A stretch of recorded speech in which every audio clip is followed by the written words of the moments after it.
Halo semuanya, perkenalkan nama saya Fakhrul Mukminin. Saya mahasiswa Universitas Nasional jurusan Sistem Informasi. Pada video kali ini saya akan menjawab soal UTS mata kuliah Komunikasi Data dan Jaringan Komputer. Oke, baik, kita langsung saja mulai. Soal yang pertama, saat ini perkembangan jaringan komputer sangat pesat. Berikan penjelasan terkait perkembangan jaringan komputer terkini dalam kaitannya dengan komunikasi data.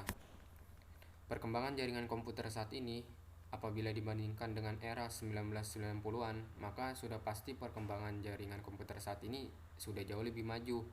Hal ini terlihat dari banyak indikator seperti 1. Penggunaan jaringan secara umum pada institusi dan perusahaan atau biasanya menggunakan jaringan LAN atau jaringan lokal untuk berkomunikasi. Yang kedua, banyaknya ISP yang menjamur untuk menyediakan layanan koneksi internet. Yang ketiga, berkembangnya software-software serta berbagai macam hardware yang dapat dengan mudah melakukan koneksi ke dalam internet. Yang keempat, biaya internet yang relatif lebih murah. Yang kelima, perkembangan dari GUI atau Graphic User Interface yang memudahkan user untuk terhubung ke dalam jaringan komputer. Yang keenam, biaya produksi komputer yang sudah tidak semahal pada masa awal-awal diciptakan. Tentu saja jaringan komputer saat ini dapat memberikan banyak sekali manfaat bagi Anda. Dengan adanya jaringan komputer, maka dapat dipastikan akan menjadi lebih mudah untuk terkoneksi satu sama lain dengan berbagai user di belahan dunia lain dengan sangat mudah. Kemudian kaitannya jaringan komputer dengan komunikasi data, yaitu menambah manfaat komputer karena jaringan memperluas kegunaan dan daya guna sistem komputer yang saling dihubungkan dengan jaringan sehingga terminal dengan terminal dapat berkomunikasi dan tukar-menukar data. Kemudian soal nomor 2, jelaskan perbedaan antara point to point dengan point to multipoint. Terus gambarkan serta jelaskan kelebihan dan kekurangannya. Nah, point to point adalah metode pendistribusian akses internet yang disambung ke satu perangkat atau komputer saja, baik itu penyambungannya melalui perantara wireless atau nirkabel maupun menggunakan kabel LAN. Ini dia gambar dari contoh point to point system.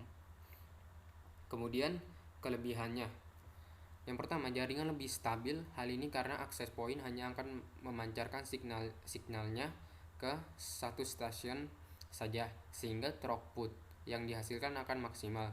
Yang kedua, bandwidth yang dialirkan melalui media wireless akan sepenuhnya diterima oleh satu stasiun saja. Karena alasan ini, mengapa point to point umumnya dipilih oleh ISP untuk menghandle customer dengan dedicated. Yang ketiga, maintenance lebih mudah jika terjadi interferensi karena proses tuning channel tidak akan mengganggu link yang lain. Kekurangannya, yang pertama, semakin banyak radio access point yang dipasang pada sebuah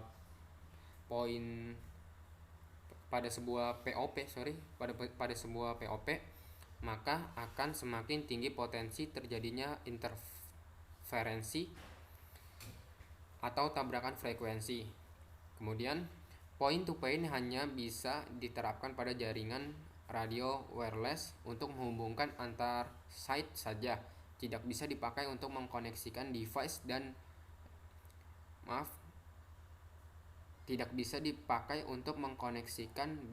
end user langsung layaknya jaringan WiFi. Lalu, point to multipoint adalah metode koneksi antara beberapa perangkat atau lebih dalam satu lingkup jaringan yang digunakan bersama. Maksudnya pendistribusian akses koneksi dari satu akses point ke banyak radio station. Nah, ini dia gambar point to multipoint system. Kelebihannya, Yang pertama, hemat biaya, karena hanya dengan satu radio access point kita sudah bisa menghubungkan banyak radio station sekaligus.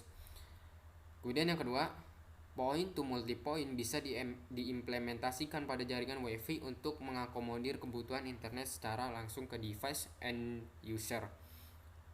Kekurangannya, yang pertama itu kurang cocok digunakan untuk kebutuhan jarak jauh. Yang kedua, susah maintenance jika terjadi interferensi di salah satu link, karena proses maintenance akan berdampak ke semua stasiun yang terkoneksi ke access point yang sama. Yang ketiga, bandwidth yang dialirkan akan terbagi-bagi tergantung banyaknya jumlah radio station yang terkoneksi. Soal yang nomor 3, komunikasi antar komputer dari vendor yang berbeda adalah sangat sulit dilakukan karena menggunakan protokol dan format data yang berbeda, sehingga International Organization for Standardization atau ISO membuat suatu arsitektur komunikasi yang dikenal sebagai Open System Interconnection atau OSI. Beri penjelasan lengkap terkait model OSI ini. Nah, Open System Interconnection atau biasa disingkat OSI adalah sebuah model referensi dalam bentuk kerangka konseptual yang mendefinisikan standar koneksi untuk sebuah komputer. Tujuan dibuatnya model referensi OSI adalah agar menjadi rujukan untuk para vendor dan developer sehingga produk atau software yang mereka buat dapat bersifat interporate, yang berarti dapat bekerja sama dengan sistem atau produk lainnya tanpa harus melakukan upaya khusus dari si pengguna.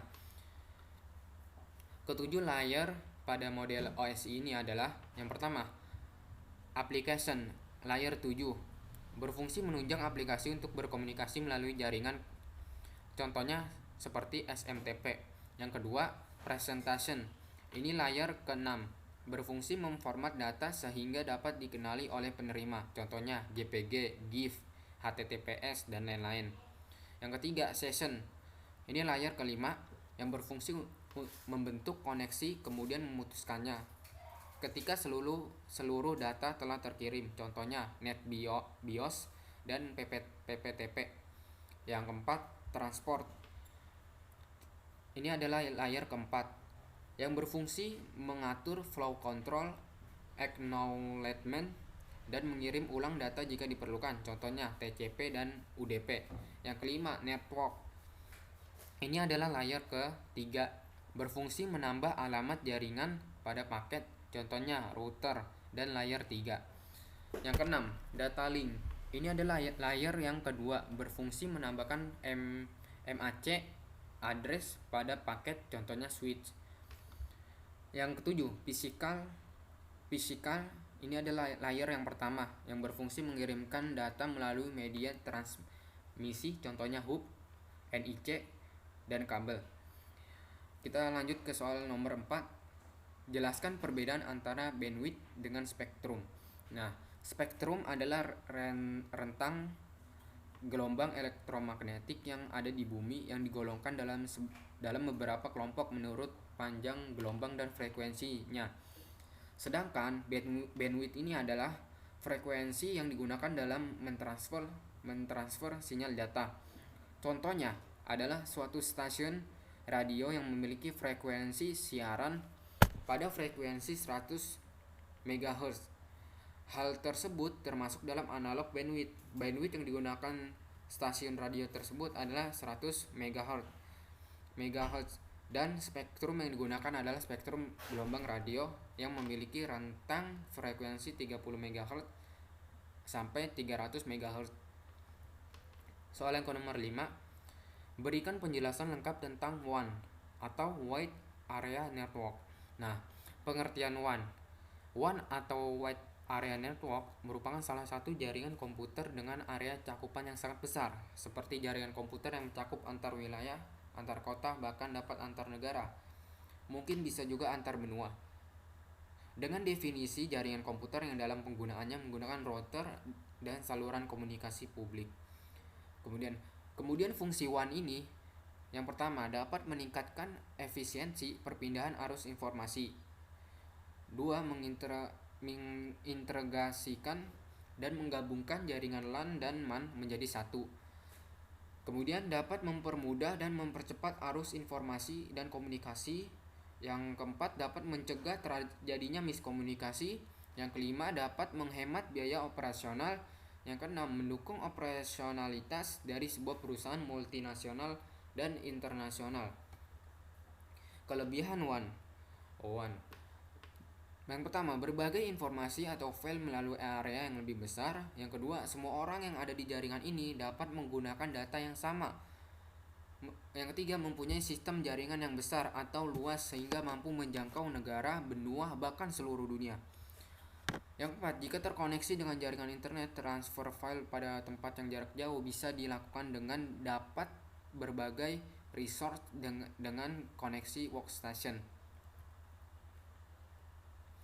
Yang kemudian kekurangan WAN ini biaya operasional mahal. Kemudian dalam hal setting atau pengaturan jaringan WAN lebih sulit dan rumit. Selain itu alat-alat yang diperlukan juga sangat mahal. Kemudian memerlukan firewall yang baik untuk membatasi pengguna luar yang masuk dan bisa mengganggu jaringan ini. Lalu rentan terhadap hacker atau ancaman dari luar lainnya. Karakteristik jaringan WAN. Yang pertama, untuk menggabungkan perangkat-perangkat yang tidak dapat dihubungkan melalui jaringan LAN dan MAN. Oleh karena itu, jaringan WAN digunakan untuk menghubungkan jaringan yang luas. WAN memiliki cangkupan area yang luas. Kemudian menggunakan koneksi serial dari berbagai macam jenis untuk dapat mengakses bandwidth dalam lokasi yang berjauhan. Lalu dapat melakukan paket data maupun frame antar router atau switch dan jaringan LAN yang sudah dibangun. Bekerja pada layar fisikal dan data link dari layar OSI. Contoh jaringan WAN ini, yang pertama, internet. Internet merupakan salah satu contoh nyata dari sebuah penggunaan jaringan WAN. Yang kedua, jaringan WAN yang dapat menghubungkan komputer antar gerai Indomaret. Contohnya. Yang ketiga, jaringan WAN yang bisa menghubungkan antara kantor pusat dan kantor cabang, misalnya untuk bank. Sekian jawaban UTS Komunikasi Data dan Jaringan Komputer. Kurang lebihnya mohon maaf. Terima kasih.